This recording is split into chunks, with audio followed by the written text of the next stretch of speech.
pour un groupe fini, c'est-à-dire pour un groupe dont le cardinal est fini, on appelle ordre du groupe le cardinal du groupe.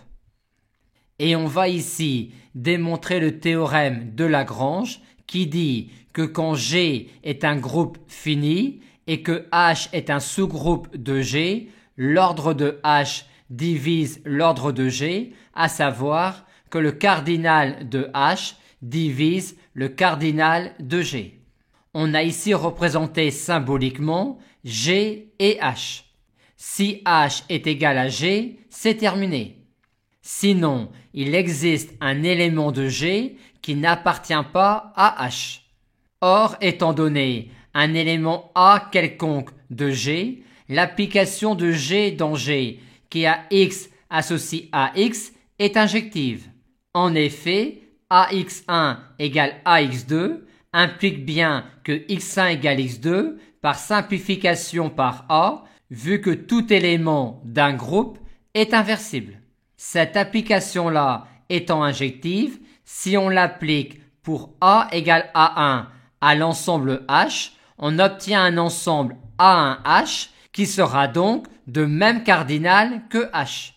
Et ces deux ensembles-là sont disjoints, car sinon il existerait un élément H1 de H et un élément H2 de H, tel que A1H1 égale H2, mais ceci nous conduirait à A1 appartient à H, et on a supposé le contraire.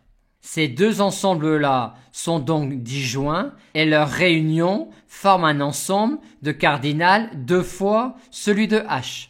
Si la réunion des deux est G, c'est terminé, et on a bien le résultat. Sinon, il existe dans G un élément A2 qui n'appartient pas à H et qui n'appartient pas à 1H. Et A2H et H sont disjoints pour les mêmes raisons que précédemment, et il en est de même pour A2H et A1H, car s'il existait un élément qui appartienne à la fois à A2H et à 1H, on en déduirait alors que A2 appartient à 1H, ce qui n'est pas.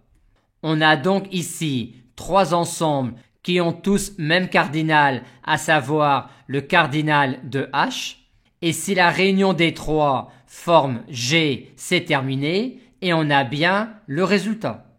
Sinon, il existe dans G un élément A3 qui n'appartient à aucun de ces trois ensembles. Et on est alors reparti pour un tour. Mais ce processus doit s'arrêter tôt ou tard, car sinon on va obtenir dans ces ensembles bleus plus d'éléments qu'il n'y a dans G.